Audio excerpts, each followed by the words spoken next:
알면 할수록 재밌는 우리 생활 속 다양한 빅데이터 이야기, 빅데이터 탐구생활.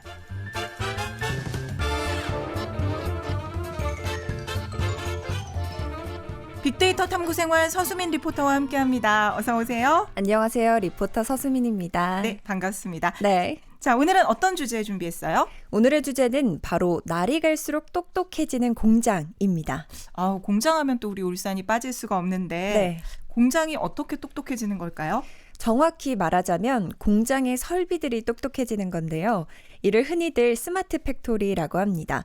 말씀하신 것처럼 울산이 산업의 도시인 만큼 오늘은 이 공장과 관련된 빅데이터 이야기를 들려드릴까 합니다. 네, 안 그래도 지금 공장에서 일하는 분들도 계실 거고 또 출근하는 근로자분들 그리고 또 그분들을 태워주시는 기사님들도 많이 계실 텐데 참 어울리는 주제라는 생각이 들고요.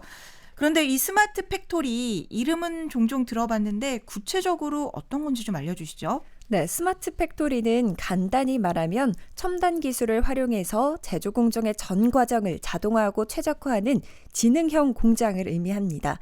여기서 말하는 첨단 기술 안에는 빅데이터, 사물 인터넷, 인공지능 등등이 들어가는데요. 이것들을 설명하는 가장 쉬운 예시로는 로봇 청소기가 있을 것 같아요. 안 그래도 요즘 그 로봇 청소기를 줄여서 로청이라고 하더라고요. 네. 그래서 로청 여사님 이렇게 부를 정도로 로봇 청소기의 기능이 정말 좋아졌어요. 맞습니다. 예전에는 로봇 청소기를 돌려놔도 마음이 불안했죠. 졸졸 따라다니면서 어디 문턱이라도 걸리면 빼주고 또 매번 가던 길만 가서 청소도 잘 안 되고 그랬었잖아요. 그런데 요즘 로봇 청소기들은 문턱은 물론이고요. 카펫도 올라갑니다. 네. 물론 바닥의 재질이 달라졌다는 것까지도 감지를 하죠. 로봇 청소기 안에는 집 구조도가 딱 있는데요. 그래서 자기가 어디를 가고 있는지 알고 있고요. 또 지금 청소를 해야 하는지 물걸레질을 해야 하는지 스스로 판단을 합니다. 그리고 그 모든 상황을 사용자의 휴대폰에서 확인할 수 있는데요. 이렇게 사물과 인터넷이 연결되어 있어서 실시간으로 데이터를 주고받는 걸 사물 인터넷이라고 합니다. 이런 기술들이 아주 고도화돼서 공장에 적용한 게 스마트 팩토리입니다. 그러니까 공장 안의 설비들이 마치 로봇 청소기처럼 스스로 상황을 인식하고 판단해서 움직이는 거죠. 그렇군요. 아니, 안 그래도 그 제 지인 중 한 명은 네. 로봇 청소기에 이름도 붙여줬더라고요. 그래서 반려동물처럼 이렇게. 좋은데요? 네, 아껴주던데.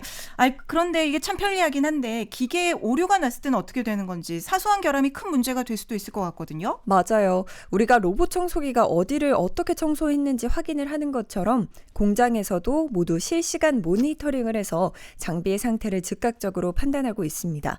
그래서 문제가 발생할 경우 바로 대응할 수 있고요. 또 스마트 팩토리의 핵심적인 기술이 있는데요. 바로 디지털 트윈입니다. 디지털 트윈, 좀 낯선데 네. 이것도 문제가 발생했을 때 대응하는 기술인가요? 그보다는 문제를 미리 예측해서 예방하는 기술이라고 볼 수 있습니다.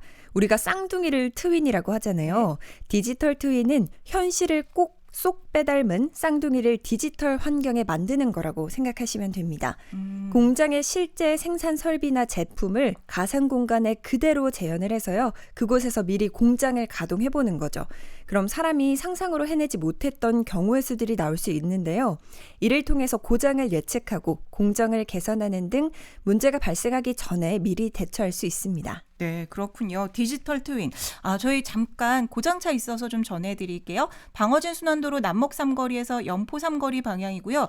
불당골 사거리를 지난 가차로에 관광버스 한 대가 고장으로 서 있다고 하니까 주의해서 이동하시기 바랍니다. 이재범 통신원 제보고요. 설명을 듣고 보니까 디지털 트윈이란 이름이 잘 어울린다는 생각이 들어요. 네. 보통 일반 사람들이 머릿속으로 시뮬레이션을 돌려본다 이렇게 하는데 그걸 가상 공간에서 하는 거군요. 맞습니다. 이렇게 불안 요소를 미리 파악해서 고치고 공장이 돌아갈 때는 실시간으로 파악하면서 생산성을 극대화하고요. 빅데이터 분석을 하면 공장의 배치를 어떻게 하는 게 가장 효율적인지, 어떻게 하면 비용을 절감할 수 있는지 등을 알 수 있는데요. 이 모든 것들을 종합적으로 활용한 게 바로 스마트 팩토리입니다. 네, 실제로 공장에서 많이들 활용하고 있나요? 네, 한 예로는 우리에게 익숙한 H자동차 그룹은 2023년 11월 싱가포르 HMG ICS에서 스마트 팩토리 준공식을 개최하기도 했고요. 국내에 있는 H자동차 연구소에서는 자율주행을 하는 로봇 RNA가 있습니다. 사람처럼 물건을 나르는 역할을 하는데요. 힘은 수십 배 셉니다. 어느 정도냐면요. SUV 차량을 단숨에 번쩍 들어 올리고요. 이 로봇이 좌우 앞뒤 모두 이동이 가능해서 차량을 든 채로 빙그르르 돌아서 차량의 앞뒤 방향을 바꾸기도 할 수 있습니다. 또 S전자에서는 반도체 공정에서 인공지능이 제품의 이미지나 센서 데이터를 통해 불량품을 실시간으로 확인하고 검출합니다. 신기하네요. 얘네들 다 이름 붙여줘야 될 것 같은데. 눈도 달아주면 좋을 것 같아요. 네. 근데 이렇게 하면 시간도 절약되고 비용도 절감되겠어요. 맞습니다. 그리고 시장 변화와 제품 변경에도 유연하게 대응할 수 있는데요. 빅데이터 분석을 통해서 트렌드에 맞춰 물류 창고 내부의 위치를 변경할 수 있습니다. 로봇이든 사람이든 물건을 옮길 때 효율적인 동선을 짤 수 있는 거죠. 또 스마트 팩토리라는 단어가 생기기 전부터 로봇이 위험한 작업들을 도맡아 왔잖아요. 네. 스마트 팩토리에서도 위험한 작업들을 로봇이 대신하면서 작업자의 안전을 확보하고 있습니다. 네, 많은 기업에서 이미 스마트 팩토리를 만들었고 여기에 추가로 개발하기 위해 노력하지 않을까 싶은데요. 이것과 관련해서 또 우리 울산에 희소식이 있다면서요? 네, 지난달 29일에 있었던 아주 따끈따끈한 소식인데요. 울산시가 중소벤처기업부 지역특화 제조데이터 활성화 사업 공모에 선정됐다고 합니다. 그래서 울산 자동차 부품업체 제조 데이터를 분석해서 맞춤형 인공지능 모델을 개발하는 제조 AI 센터가 생긴다고 해요.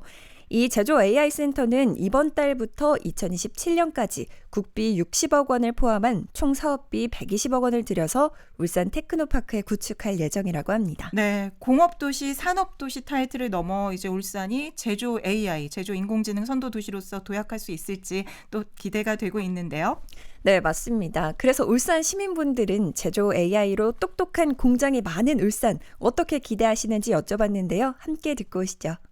공장이 스마트화하게 되면 비용 절감이 또 되고 그만큼 그 비용 절감으로 다른 데 더 투자를 할 수 있으니까 저희 울산 시민 입장에서는 좀 더 발전된 울산이 되지 않을까 싶습니다. 좋아질 것 같아요. 기계가 위험한 일도 인간을 대신해서 해줄 것 같고요.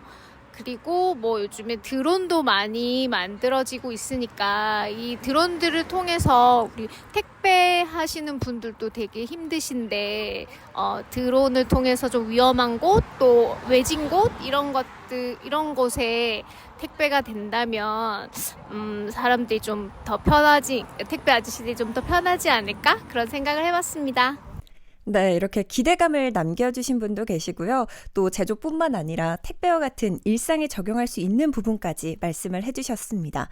울산에 대한민국의 경제와 직결되는 여러 기업 그리고 공장이 있는 만큼 이 스마트 팩토리와 제조 관련 인공지능을 통해서 울산의 가치가 더욱더 커질 수 있었으면 좋겠습니다. 네, 중간에 그 어린 친구도 좋아질 것 같아요. 라고 너무 얘기를. 귀엽죠. 네. 그 어린이의 시선으로도 좋아질 것 같나 보네요. 네. 오늘 말씀 여기까지 함께 할게요. 고맙습니다. 네, 감사합니다. 네.